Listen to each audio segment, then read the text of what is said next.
on, America? I am Graham Allen, and welcome to the newest episode of the Dear America podcast. We have Candace Owens, or AKA the first black white supremacist, joining us. That's pretty much all you need to know. Sit back, relax, and buckle up for the newest episode of the Dear America podcast. Hey! What's going on, America? Everybody was kind of involved on that one for once. Candace Owens is here, ladies and gentlemen. I was good at the hay. You were good at the hay. We had somebody, our very first, Matt Best was pretty good at the hay. Decent. Rich completely just mouthed the hay. Like, he didn't even participate at all. And now we're on video, so everybody knows. The hay. Exactly. We are very honored to have Candace Owens here in the studio today. Candace, I don't know if you know this, but you're kind of a big deal these days. You did not know that? Not to my cat. Not to your cat. Yeah. So, is there ever a big deal to a cat? No. So for the three people that might be listening that have been living under a rock the past year and a half, who is Candace Owens in 30 seconds? Oh, come on. That's such a big question. You can answer that. But you can, because you're Candace Owens. You can do it. I believe it. I believe in you, Candace. Well, it depends. If you're on the left, I'm the first black white supremacist. Yes! Woo! That should be the title of this episode, the first black white supremacist. And if you're on the side of sanity and truth and you're conservative, then I'm just kind of culturally trailblazing conservative values into the black community because we are desperate for them. Nothing has changed in the last 60 years, and yet we keep giving our votes to the Democrats. So I'm just here to talk about the real issues. And there we go. The real issues are not white supremacy as the biggest threat to black America. I like it. I love it. And I agree completely. Alyssa is here. Alyssa is suffering from sinuses today. Yeah, that's what it is. She sounds majestic, does she not? Ladies and gentlemen? Hashtag Dear America throughout this thing. Let us know. Doesn't Alyssa sound majestic while we do this thing? Jake, the producer, is here, but we want to jump right into this. Candace, and I think this is important to talk about because it's going on right now as we speak, and it's going to go on for the next couple weeks. Steven Crowder is under attack right now on YouTube and this Vox thing, this Vox ad apocalypse stuff. What's your take on all of this? Do you think that it was obvious that this was going to happen? I mean, how long until they go after you monetarily speaking? Because they can't silence us. They figured out that they can't do that. You have billions of views. I have a lot as well. Steven Crowder has been out for years. They figured out that they can't silence us that way. So now it's like they're going after, monetarily speaking, for the businesses that we run to be able to operate. Was this inevitable? I mean, absolutely. So I actually said that one of my biggest regrets of last year was that I didn't speak up enough when Alex Jones got banned. I think a lot of people were afraid to say anything because he's, everyone says he's a conspiracy theorist and you didn't want them to do that thing where they steamroll you and whoever you defend. But then earlier this year, I started speaking up and really defending these people because I realized it's today you, tomorrow me. Yeah. So conservatives, I think that they're safe or they're in a different realm or they're more mainstream. You're wrong. They'll start fringe and then they'll move it closer and closer. And you're seeing that now with Steven Crowder. And look, it's sad and it's upsetting. But it's a part of this cultural war that I think that we've done a really good job of talking about over the last couple of years. And to the left, I want to say this. If you think that because you ban someone, suddenly their fans become liberal, you're wrong. Right. They become staunchly conservative. So they're actually contributing to what they're afraid of, which is that this mass conservative awakening is happening in the world. So it's going to help us in the end, not hurt us. It organizes the right and the conservatives. And so even Alex Jones, I'm glad you brought him up. I have been very vocal there. Me and Alex Jones don't agree on a lot. Right. However, you can't fight for freedom and say that you believe in freedom and the Constitution and all this and that, and then nitpick who that actually includes. Right. So even though Jake loves Alex Jones. He's a little bit hoo for me, but I think that's what people like about him is he's like WWE wrestling for politics. He's like screaming all the time. But what the left has done with Alex Jones is they've almost made him this mythical figure almost now. He's kind of like Santa Claus. Like everybody knows that he is real and that he's there. they haven't got rid of him. I mean, he's just showing up on other people's shows now. Yeah. And it's their most viral episodes they've had in years. Joe Rogan, for example. I mean, he had that huge moment that people set to the Titanic music of him talking about babies being aborted and stuff. And it's just, they don't get rid of these people. Yeah. They almost unite and kind of weaponize the following that was with them in the first place. That's correct. And I think that's what we're seeing with this Vox thing going on with Steven Crowder. Whether you agree with Steven Crowder or you hate Steven Crowder, or it doesn't matter. Right. There are a lot of people that I absolutely cannot stand on the left side and on the right side. Mm-hmm. But you can't have it both ways. It's either freedom or we don't have it. We either have the First Amendment or we don't.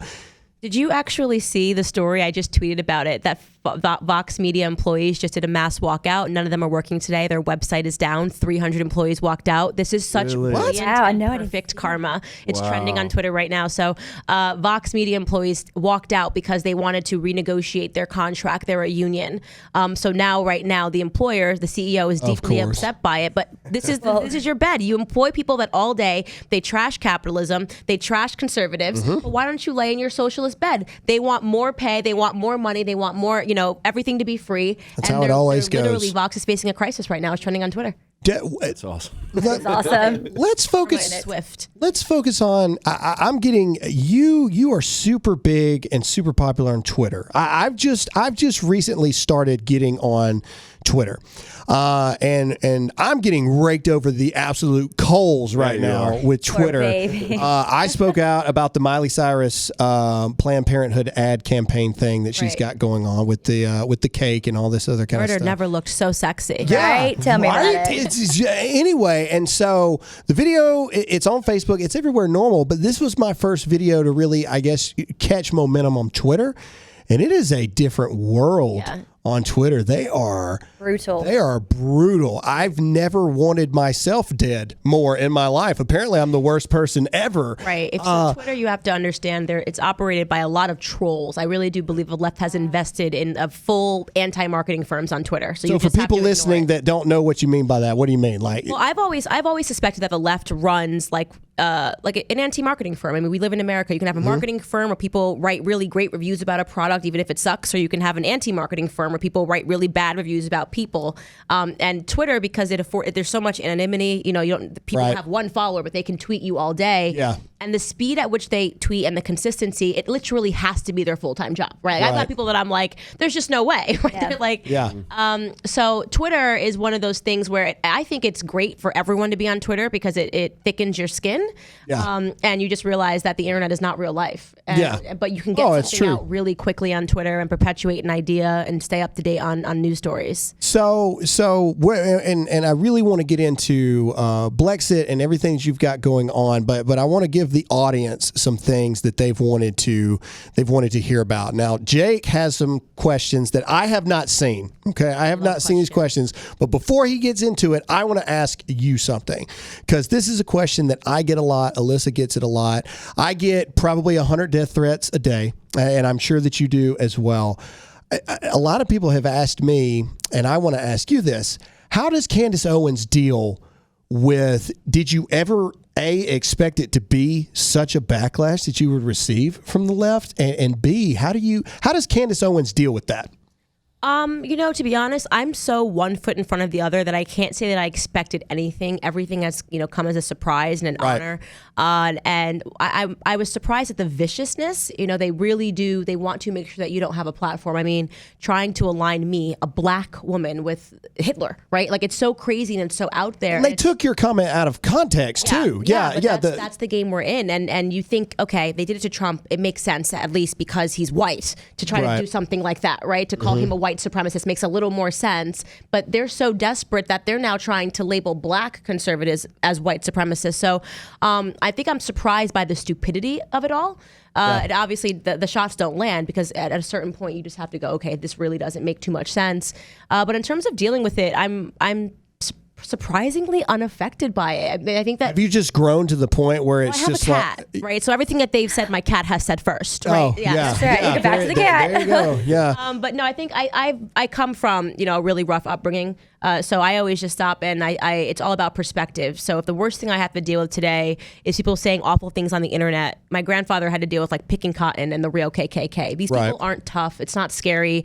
Take a second, take a deep breath, and realize how blessed you are. We are not D-Day people. We are not arriving on the shores of Normandy knowing that we're going to die. Yeah. So I think what we do is a privilege, and the way that we have to deal with hate is also a privilege. Imagine being so blessed in a country and in a community that your biggest oppression that you face is someone talking about your skinny jeans, and you feel the need that now you're going to ruin their entire lives because now you are being oppressed because people are talking about you because words hurt, apparently. Or imagine not knowing that the internet is optional, that you can literally just turn off. Turn it off. Yes, exactly. Just put down your phone. Or keep scrolling, right? Like you don't have to, or block. People can block things. I mean, I do that. We live in such a blessed world that people truly have no idea what it really means to be oppressed. Right, and that's part of the problem is that we're so overprivileged that we've sort of produced this culture of wimps. Like they've lived through nothing. You can say wimps on our, I agree. wimps.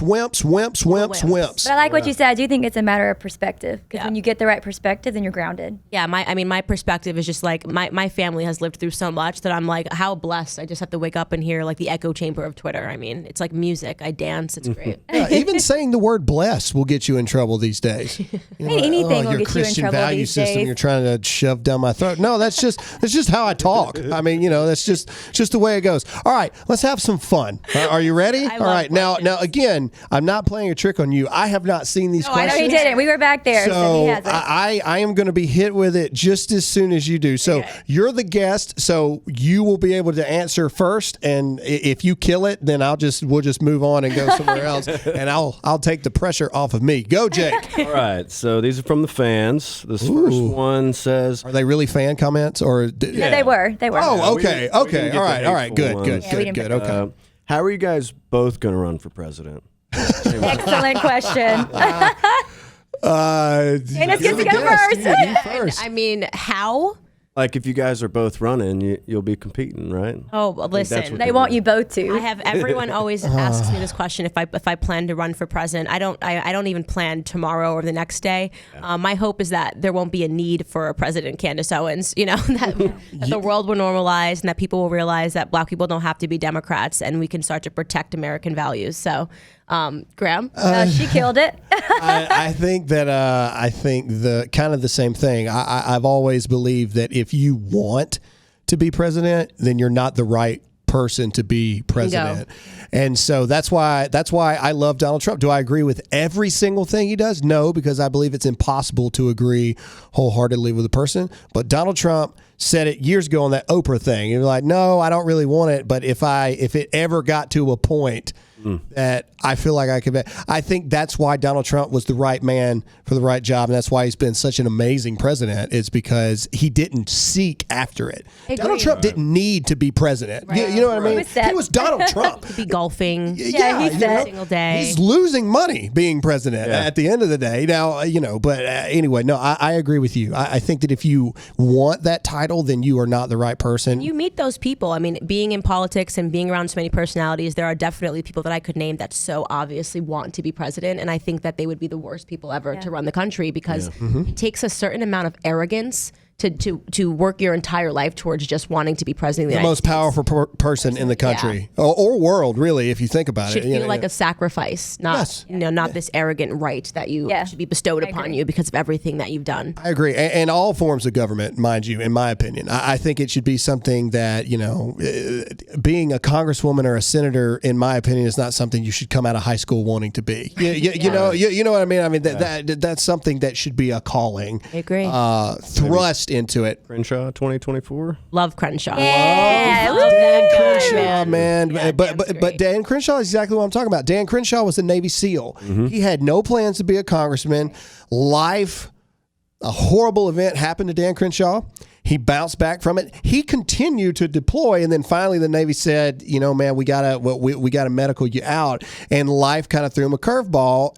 and then he adjusted from there. Right. Dan Crenshaw didn't seek out to be a congressman, much less arguably outside of Trump, the hottest actual politician that we have on the right now. And so I don't know. I think Dan Crenshaw's got a lot of momentum. 2024 is a long way away. Yes, it is. I think Dan Crenshaw's a really good guy. That Jesus might come back for 2024. Jesus may come can back only for hope. 2024. We don't know. So, all right, next. Next question. Do you feel, compared to other national shootings that have been going on, the Virginia Beach shooting did not get enough coverage because the shooter wasn't white? Ooh, good question. Yeah, go. Of course. And you can say that also. What was the one before that one was in Colorado, right? Yes. When they found out that the student was like a trans active, they They went after it hard until, and then they just silence. Yeah, 'cause it's all about narrative for them. So if it doesn't fit the narrative, then suddenly it doesn't matter and they want it to go away. And it's unfortunate that's the way they look at the world. But kudos to those kids in Colorado for standing up and saying that they wouldn't be used like pawns. And they walked out. Yeah. I think that's because so many of these kids in Generation Z, I know I'm kind of going off the question, but they follow us, right? So Generation Z is actually staunchly conservative, and because they're the internet generation, and we've sort of overtaken the internet and showed them, humor, stylistically we're different, and not to be this politically correct culture. And I think that they're awakened, like they are seeing exactly what the media is. It's no longer a CNN world, and I thought that was such an amazing moment to see that those students said, no, we will not be used like pawns. The biggest thing, and I'll toot your horn instead of tooting mine or ours, kind of thing that you've done, and people like you and Charlie Kirk and Brandon Tatum and all of these, what's the word, figures now that have appeared or come up. I think, public. I guess you could call us that. I don't know. It sounds weird still, but either way, point is, Donald Trump broke the mold for who could become president, right? Well, now people like yourself, Candace, are coming out, and Charlie even. Charlie's not a college graduate. Charlie's a high school, diploma guy and stuff like that, and he's done this just amazing stuff that's happened. We're showing the younger generation that, hey, you don't have to be what the media has pegged out to be as a influential person for right or justice or moral value. You can just be who you are, use your voice, get your message across, and people will listen to you. Right. And so it's really changed. It's changed everything, in my opinion. So anyway, okay, next. You killed it, so I'm moving on from the gun question. Yeah, that was tough to follow. So, how do you both feel about white privilege? Well, today in 2019. I mean, go you first. You're white. You got to go first. I got to go first. You have because that's white privilege. No, you go That's right. No, you go. I refuse to go first because of the question. I refuse. I'm not doing it. I mean, look, you guys probably know my stance on this. I talk about it all the time. The myth of white privilege. I mean, and it is a myth. And the thing that does exist is economic privilege, which sometimes gets mixed and confused as having white privilege. Yes, if you are a wealthy person, you will be afforded different privileges in life, but there's nothing in America that's stopping any person from becoming rich or becoming wealthy. And what we're seeing is that you have a lot of Black Americans that believe it's on the basis of the color of your skin. And the easiest stats that you can present to them to show them that it's actually it's based on the decisions that you make is poverty. In America right now, I think it's 22% of Black Americans that are living below the poverty line. Only 11% of white Americans are living below the poverty line. But amongst Black Americans that are married, it's only 7% poverty. It's not your skin color, it's the choices that you make. Right. So the white privilege myth is something that's created to once again sell Black Americans the idea that we can be nothing but victims, and to make sure that they don't even try. They don't even attempt to try in life because they've already been so convinced against themselves and their own capability. Right. And I like what you said there, the economic differences and poverty lines and things like that. Charlie Kirk touched on this where he started talking about there are so many things that go into that statistic and that stat, like the poverty line, and education has so much to play into it. And where we're really failing in America, it's not for racism, it's not holding people accountable properly. Out of the almost 4,000 counties, 2% of those counties equate for the most gang-related violence, gun-related deaths, and lowest education in the systems, right? But yet we continue to dump money, millions and millions of dollars into public education, these teachers that we're not holding accountable. Unions. Exactly. And then you've got that one county in Baltimore where 93% of the black community can't read at level. You couldn't find a single kid in five schools in Baltimore. Yeah. They could not find a single child that was proficient in reading and writing. That's what I'm saying. And they have this system in place where we're continuing to dump all this money into failed things. And then what do you think is going to happen to a young black man or a young black woman that can't read at level? Obviously, I would be a pretty good guess to say that you can't do math and science the best way either. What do you think is going to happen? You're going to turn to violence. You're going to turn to gangs. You're not going to be able to make the same money, et cetera. So in my opinion, it's less racism than it is broken systems. Yep. That is less about, we just don't like black people, so we're going to do it this way. Well, speaking of Baltimore, the Freddie Gray thing, all those judges and everything, it was like 90% black judges. Yep.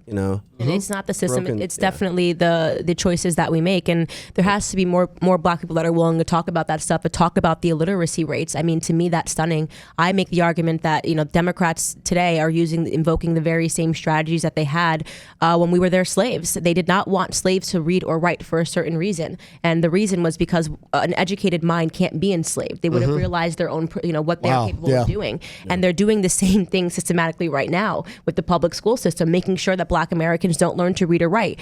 Because why? It then allows them to control the narrative. And the narrative that they're pushing right now is white supremacy, right? It's white supremacy. It's conservatives. It's Republicans. No, it's not. It's absolutely not that. But if you are not educated, you're going to believe it's that. And you're never going to embrace the potential of your future. We talked about this at Ole Miss. You remember we got into this conversation. Somehow we got on the topic of Confederacy and stuff because it's Ole Miss. They wanted to tear down the statue. 80% of the thing. But the one thing that we did talk about, and the one thing that we debunked in that was the people that were coming against us as Republicans and conservatives. We were saying, well, look at the worst areas in our country. Look at the worst counties. Look at the worst cities.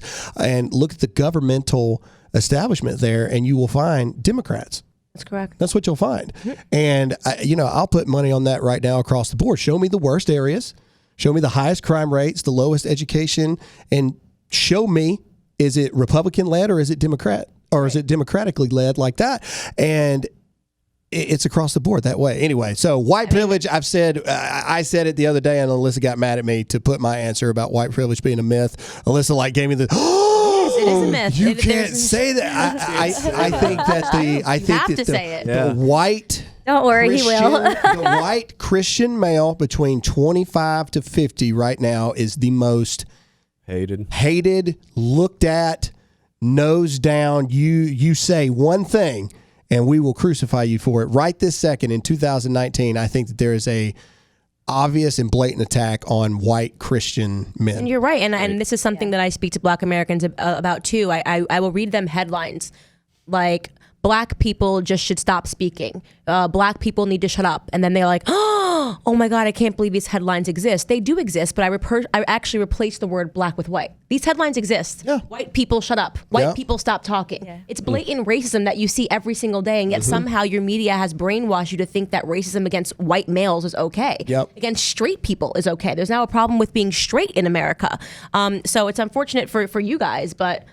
I want to run this by you. For people listening audio-wise, if you don't know who Candace is, we are different skin color. I'm black. Candace is black. I am white, if you have not figured that out yet.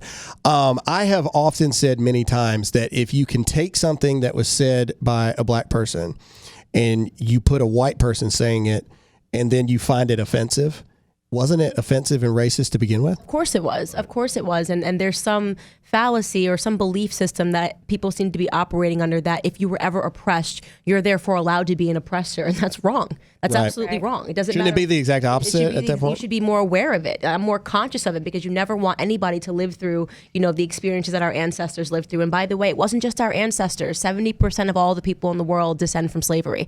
Okay, there was the Roman Empire, the Ottoman Empire. Everybody's been a slave. So we have to move past this idea that somehow our oppression matters more than everybody else, because the only way to really repair the past, if you're looking for reparations, is to embrace your future. Right. Ooh. Pretty sure the word slave comes from Slav, right? Like the Oh, yeah, I think it does. Europeans. Oh, yeah. Oh, I'm sure the Egyptians were super thrilled to build those pyramids and stuff, too. Yeah, all right. All right, so moving on. Last question, and this will kind of segue. Segue, not we got in caveat. trouble our very first episode because we're from Mississippi, so we said caveat. We got rained Instead out. of segue It's too many times. And so a lot of people let us know, actually, you're segueing from the thing. So anyway. Yeah, whatever. Whatever. Caveating. Yeah, we're caveating. Do it. Caveat. Do it. So this will kind of lead into the whole Blexit talk. Okay. See? Natural. So how can we inform Black America that Trump is really for them and not against them? Ooh, good question. We're doing it. I mean, it's about getting on the ground and actually challenging them. And here's what I'll say about this generation of Black conservatives, which I love so much. In the past, and I had a talk with Dr. Ben Carson in his office, and he just said, I don't know how you've been able to do this, how you've been able to get this so far so quickly, because he's much more brilliant than I. He's a literal brain surgeon. Oh, yeah. And yet he didn't have the same amount of success in terms of progressing conservative principles in the Black community. And I said, the difference is you were too polite. and we are, me, Brandon Tatum, we are breaking the mold. We are talking trash. They seem to have been deluded, Black liberals, into thinking that because you're a Black conservative, you're no longer Black, or we're fearful of Black people. No, I'm not afraid of you. You remind me of my cousins, my brothers, my sisters. You snapping your neck or giving me attitude is not going to make me walk away. And it's about having the courage, like, me and my assistant Elena sitting on the side went to an HBCU, I stood on stage and I took their abuse and I gave it to them. I gave it back to them. The Black community needs to be parented. At the end of the day, we are a community that is suffering from a lack of parenting. You're talking about single motherhood rate in our community being 74%. Yeah. 74% of people growing up without a father in a home, which means a mother's not in the home either because she's probably working all day. Right. So you have to be bold in terms of telling them what the issues are and challenging them and saying, tell me what Trump has done that has harmed the Black community. If he is a racist, he is the worst racist ever to exist. He is failing at it. The most racist people in the world right now are Black Americans versus other Black Americans. The nastiest comments I get don't come from white people. They come from other Black people. Who taught you that? Who taught you to be so vicious towards Black people that are finding success? Why do you resent success as opposed to wanting to go after it? I mean, look, I'm ranting here, but I think it's okay. This is a safe space for you, Candace, to go on a. What about you, Graham? Well, I think that Candace is. You're walking on very controversial thing. You're talking about nuclear families actually playing a role in development of our younger generation. That's venturing on some Christian worldview type stuff there, and we could talk about that all day. I will say this: Floyd Mayweather. I'm actually going to quote here. He said, "Everybody loved Donald Trump till he became president." That's a fact. That's true. Period. And that was a statement. And I've said this in previous podcasts and previous episodes. Real racism. Okay, we're talking real racism, not 2019 words hurt my feelings racism. Real hatred for someone based on the color of their skin. You don't hang out with those people. You don't have like exceptions to where, I'm seen with some Black people, but I hate them because I'm racist. No. If you are a true racist, you hate those people, and you do not associate. There is no wondering. You never have to go, I wonder if that person's a racist. You know what I'm saying? Right. Like, if you're a real racist, there's no wondering. I wonder if he's racist or not. Be open about so it. no, I think it is just absolute insanity to think that President Trump is racist. Beyond that, what I say to Black America, and people don't like me to say this, but if you are a true racist in America, if you really do hate Black people, the best thing to do is to not do anything, because we're the ones that are killing ourselves, right? 97% of Black people that are killed by other Blacks. Right? So what's the point? You don't have to say the N-word anymore. We're the ones that are saying the N-word. We're the ones that are calling Black people coons and Uncle Toms and bed wenches. So something happened where the Black community is actually harming the Black community, and nobody wants to talk about it. You want to pretend and talk about white supremacy being a great threat. How could white supremacy be a big threat or causing deaths when you have Planned Parenthood that's aborted 18 million Black Americans, and that's what? That's voluntary like genocide. A Southern Baptist preacher here. Voluntary genocide. About to get me going. And who's doing it? Black people are doing it. We're doing it to ourselves. I mean, so I'm not afraid of a white person. We have to talk about black on black stuff. We have to talk about why the black community is how we are harming ourselves at every step of the way, and nobody has the courage to get on stage and say we need to hold up a mirror and start fixing things. Woo! Preach it, Lord. Yes. We'll do a slow clap. Clap it. So okay, so I'm calling an audible, Jake. Before you ask another question, you brought up Planned Parenthood. So I said I wasn't going to bring it up, but you brought it up. So I did. So we're gonna Miley Cyrus. So we're gonna go into this really quick. One of the most offensive things that people took was my hat. I was wearing this hat, and there's a rifle on my hat, just in case you guys are wondering. And they're like, "How dare you talk about pro-life, but yet you're wearing that hat?" And then some girl wrote a comment. She was like, "I've been shot at by one of those." That's true. And I do not appreciate. And I almost wrote back, "Samesies." I almost did that. For those listening that don't know, I went to Iraq twice. I normally don't talk about that a lot, but I did. So, ditto. I would like to talk abortion with you really quick. And I open this up where I know that you are not for abortion, but Charlie and me differ a little bit on this as well. He is anti-abortion except certain situations, and so I open this up knowing I don't know 100% where you are. Is it anti-abortion completely or not? I said a couple months ago that this is going to become one of the biggest talking points of 2020. When the New York thing happened originally, and then Ralph Northam in Virginia came out, I said, guys, I'm telling you, watch. This is not going anywhere. This is going to become a gigantic thing for 2020. And everybody kind of shrugged it off at first. And now it just seems like every single week it is something else. And it is something going on. What are your thoughts on it? My thoughts are that murder is not a reproductive right? So murder is not health care. And it's scary to think that this mass brainwashing has taken place. By the way, I used to be pro-choice because I went through the public school system. So people are not getting this idea that it's women's rights from, like, they're not plucking it from the sky or researching. And they're being brainwashed when they're really young and they first learn about sex in health class.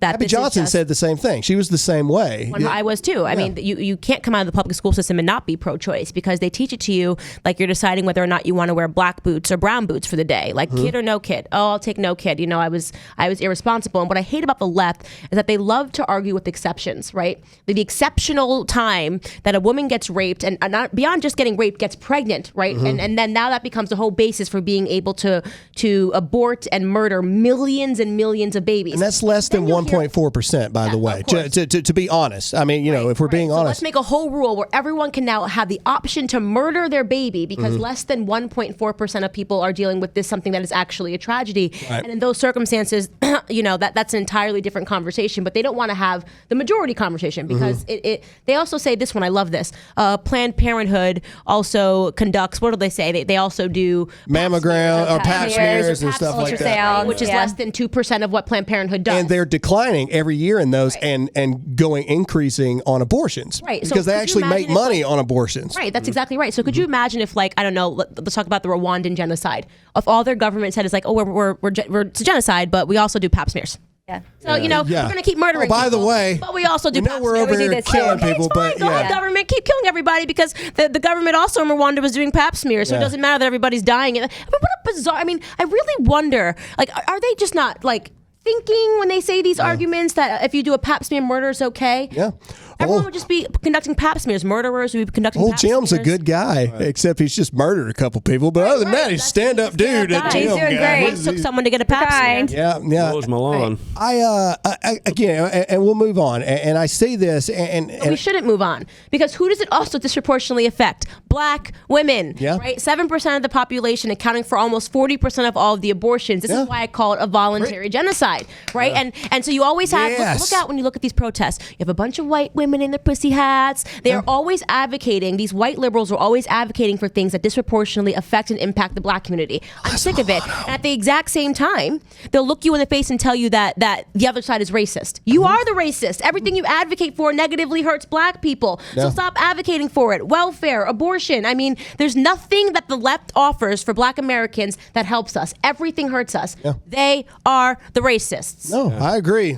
Slow clap again. All right, I'll ask this, knowing that it might lead to us disagreeing because I don't know. I open this question up because I don't know, and I actually think that if we do differ on it, it'll be a really good discussion for people to hear because well, you can be friends, you can be in the same conservative party side and not agree totally.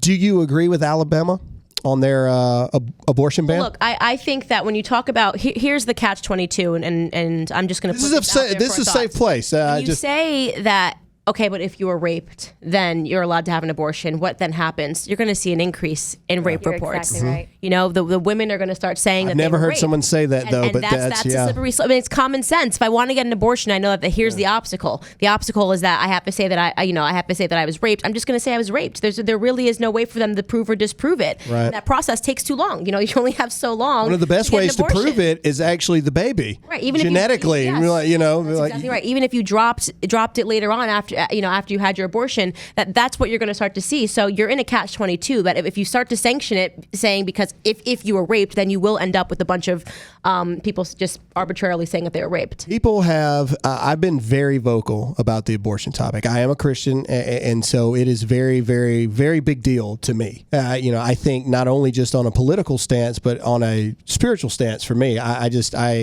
I believe it is something worth standing up for, and we have been just raked over the coals the past month and a half over it on my stance. And most people like to go after my daughter when I talk about abortion.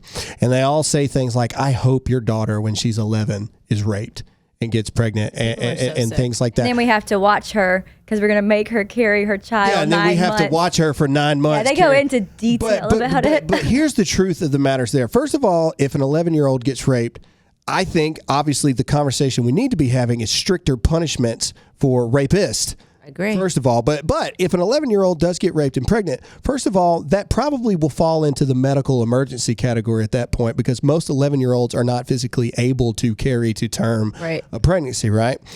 And then my biggest argument goes like this. I agree with Alabama's abortion law, just to make it clear. I think that they did the right thing and they removed the emotion out of the law. And what I mean by that is, we talked about it, less than 1.4%. Less than 1.4%. And show me 2 sonograms and tell me which one is the rape baby. And tell me that one is not a person, but the other one is. That's a great way of putting it. You know what I mean? And so it's horrible. Right. It's a horrible thing to have to deal with. No one is saying that it's not.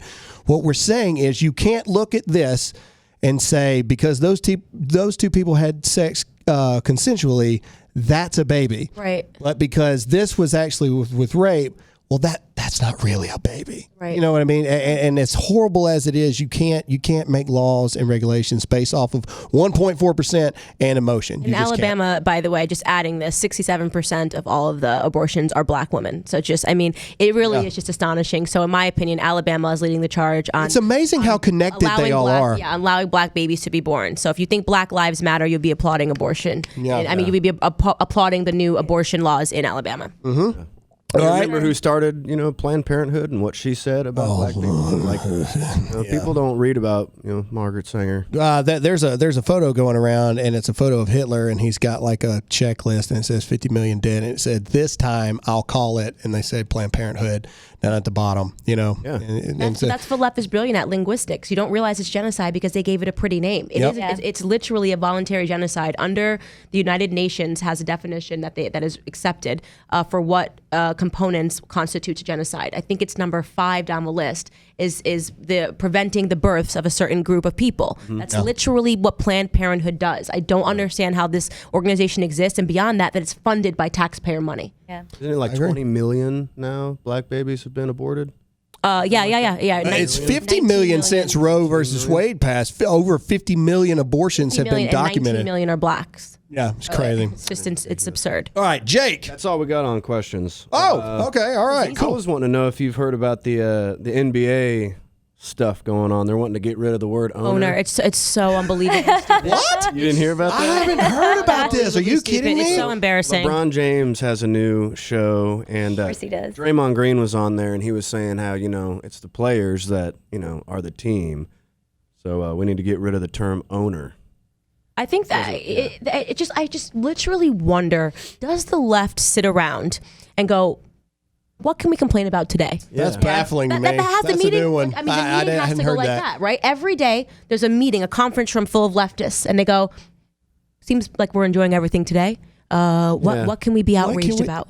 So, VA owners. owner. Yeah. Yes. So if you go to walk into a business, if you go to walk into a business and the person legitimately owns that business, you're trying to tell me now that people say that they think it's offensive for them to label themselves as owner? Do they have a word they want you to use? Either CEO or majority shareholder. Majority shareholder. Why? Yeah. Why does it matter? Everyone knows that they're still the owner. You know what I'm saying? Because the majority of players are black, majority of owners are white. See? So it looks There it is. Yes. Politically correct. This is the conference that left. They have, I swear, it's a conference they have every Monday morning. Taking and my head they off on pitch that one. ideas of what they can be outraged about. Look how bad that looks. Yeah, right? It doesn't look bad. It looks like that person owns a team of which you make millions upon millions of dollars. Relating it to slavery. If slaves were making millions and millions of dollars, right? We'd be in a different situation today.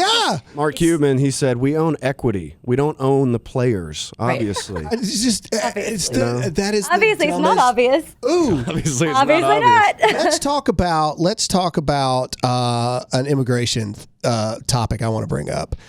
What's the name of the guy that is on that show, The Prophet? The TV show, The Prophet? Rahm Emanuel. Can we look that up? Rahm Emanuel from Chicago. Chicago mayor.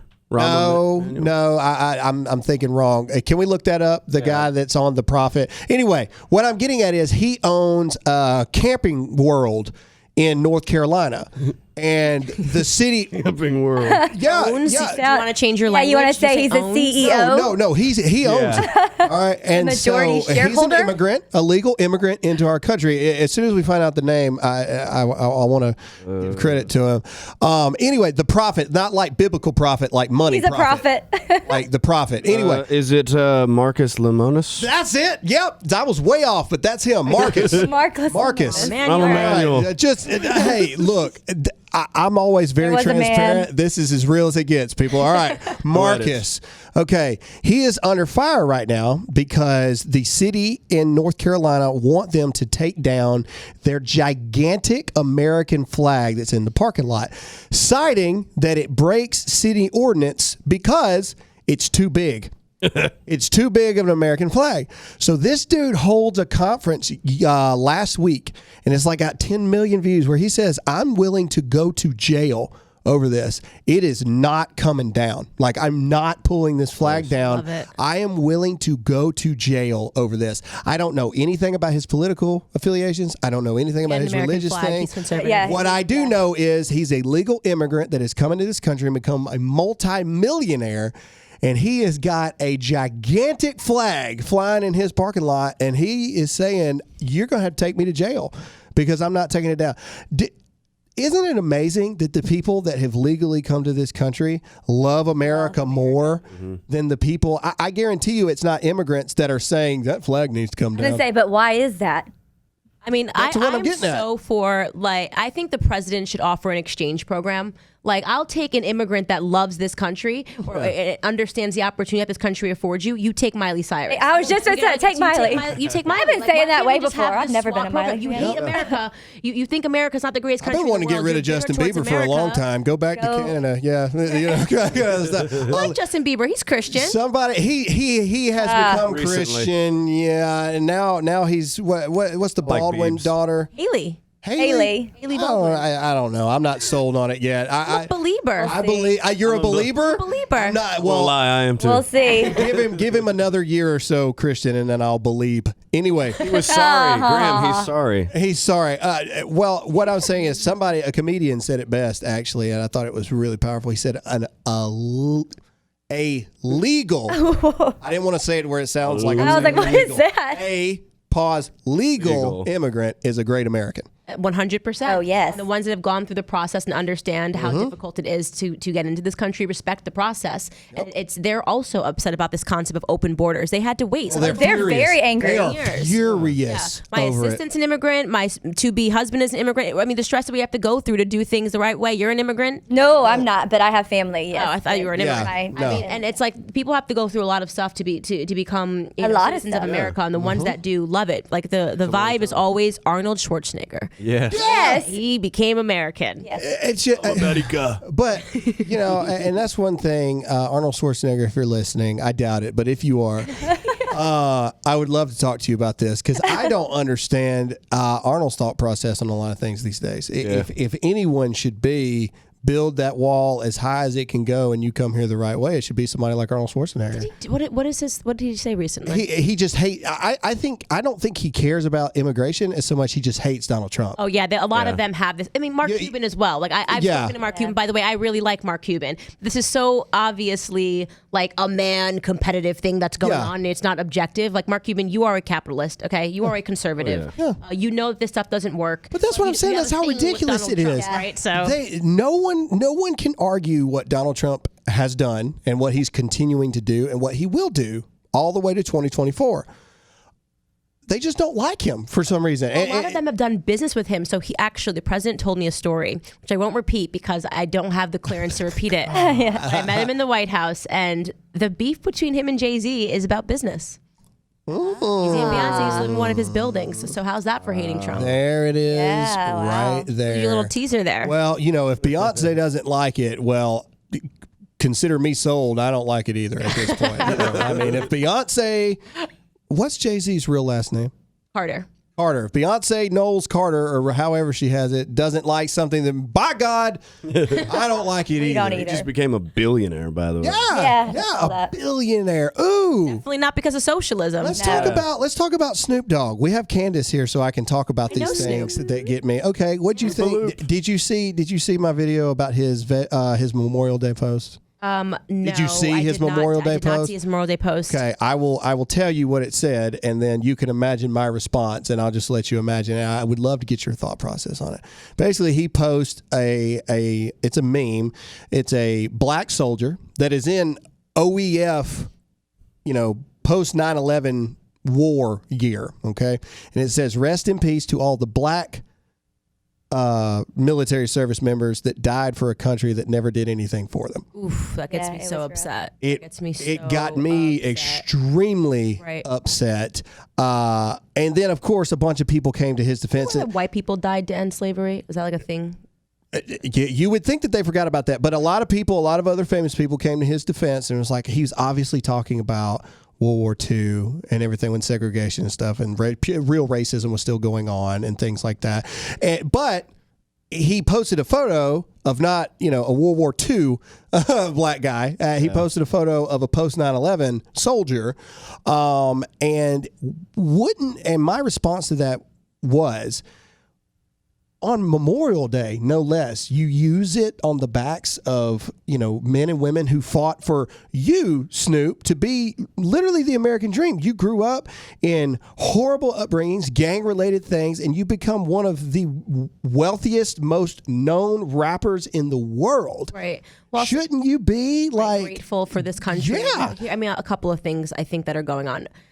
First and foremost, if the soldier that he pictured, I didn't see it, could speak, he would definitely say that post was disgusting. I mean, you didn't go die for a country that you didn't believe in, or that you didn't understand was affording you opportunities. Every single person that is in the military loves America. Yeah. Clearly, they love America. So, Snoop, why don't you stop speaking for other people? The second thing is, I've worked with Snoop in the past, and I can tell you, I've never met him. I've met him. I spent some time with him, and I can tell you that Snoop Dogg has not been sober in about a couple of decades. We should stop adding any credence to anything he says. You think that this is like Fair enough. You think this is like a 2:00 in the morning? This is like he's drunk, kind of part of his rider, which is like what you have to hand someone before you come perform. Yeah. Is he just has to be permanently high. So he has to fly private everywhere because he needs to be permanently high. So I wouldn't try to rationalize the thoughts of somebody put that too was much stock into schizophrenic. it. I wouldn't try to put too much stock into someone that was blacked out drunk, and I'm certainly not going to put stock into something that was said by someone who hasn't sobered up and likely hasn't read a book. I was just curious what your thoughts were, being a black woman in 2019 in America. I think it goes without saying that there are stains on American culture and our history. That's a better way to say it. There are stains in our history. Is America perfect? Absolutely not. Is America ever going to be perfect? No way. Because people aren't perfect. But the one thing that I am super, super proud of for America is where we have come and, where we go. We talked about this in our last episode. We are Amazing Race fans. We love that show, Amazing Race. You ever watched it? Yeah, I've watched it. Okay. It's addicting when it's on TV. It is addicting. This series has a team in it, and they're a homosexual couple, two guys, and they're a team. And there's a challenge where they have to go to Uganda. And so there's this really emotional moment where they start crying in the airport before they go there because they realize they're going to Uganda, where they cut your head off if you're a homosexual and things like that. And I can't believe that CBS allowed this to air because they really go on like this 45-second tangent where they're like, we are so blessed to live where we live, right, that we can be openly homosexual and love who we love. And, now we're going to this country where if they were to find out, which they're on the show, I mean, it's not like they're actually in danger there, but they're going to a place where you can't. And I just thought it was I don't know if it was a goof that they were just like, oh, America really is this amazing place. That's producers what needs to happen. The producers like, kill it. Everyone should go live in the countries that they think are greiter than America. And that's what needs to happen. And I was laughing as you're telling that story because my fiance, he's big into hunting. He does big game hunting in Africa. And when we talk about a lot of these topics that have people so upset in America, we think, how privileged are you to be upset over a bathroom sign? And he loves Africa. He spends a lot of time in Africa, and he says they don't even understand the concept of gay. Yeah. He's like, you talk to them and you're like, like two men together. You showed us that video. That video which we are of that still guy. laughing about. It's just such a funny video. We need to post the link to that video. We will. That We'll we're post talking it. about It's somehow. just really what happens on the news in Africa, which news in Africa there was a lesbian. And the person that's interviewing her can't even wrap his mind around it. Like, what is wrong with you? He basically says, "What are you?" Yeah, he says, much. He's like, why are you gay? Yeah. And then he's just like, you are gay. He tells her. No, you are gay. Yeah. So funny because it's so primitive, and it makes you realize that a big problem with America is that we're just like, there is such a thing as over civilization. We're just over civilized. Yeah. We're somehow going backwards, right? Where we're just good times create weak men. And go to any other country, you will not be afforded the same conversations. America has its bad points, but let's remember this first. Who were among the first countries that abolished the slave trade? America, the UK and America. We were ahead, so there was nowhere else for you to live. And currently today, there are slaves in Africa. So if you want to be a social justice warrior, why don't you get on a plane and visit some of the countries that have real social justice issues? Well, there's a lot of countries that the people are, the entire place is slavery because they're not allowed to leave. Right. It's like with the feminist movement as well, the wage gap, which you can cherry pick whatever data you want to, Myth. Yeah, it's a myth. But say it really does exist and it's 17 cents less, okay? Yeah. If that's all it is, go to Saudi Arabia, go to Middle Eastern countries and see the difference between men and women there. And they just don't get, like, if you want to work in fashion, you're going to make less than someone who's operating on a brain. Yeah, and it's just, women, you have to be smart enough to understand that very simple concept, which is why this Vox Media scandal is so funny, because they're up in arms because they want higher pay, they want this much pay, and it's nobody reads your crap. You know what I mean? Yeah. Go produce something of value if you want higher pay, Vox Media employees. You've been talked about more in the past several days because of this Steven Crowder stuff than you have in a very long time. All right, so let's move on to what is next for Candace Owens. So you have officially you have left Turning Point, yes, because you are involved in Blexit now. That is the Candace Owens thing. what's going on with that? What's happening? I mean, what's the future for Candace Owens? There was just a lot more that needed to be done in the Black community, and as much as it is such a gift to be able to go on college campuses and fight that good fight for conservative principles, the majority of Black people don't make it to college. So we needed to do things that were more in the communities that needed to hear the messaging. So we continue with our Blexit rallies. I'm also writing a book. I also have my show. I've always doing exceptionally well in the charts. By the way, you are killing it on your podcast. Yeah, and the name been of invited yet. The Candace Owens Show. It's really hard to come up with a name. We sat in a room. What should we call this show? But what I've always believed in is the cultural fight, and I think that people that think that they're above the cultural fight or don't understand the cultural fight are never going to win. If you're going to get Black people or white people that are liberals to start thinking differently, you have to meet them where they're at. And the truth is that the left has ceased culture. Every show is Saturday Night Live, leftists making fun of conservatives, and this is what these people that are not growing up with parents in the home are doing. They're turning on the TV, they're listening into the music. So we have to create the entertainment.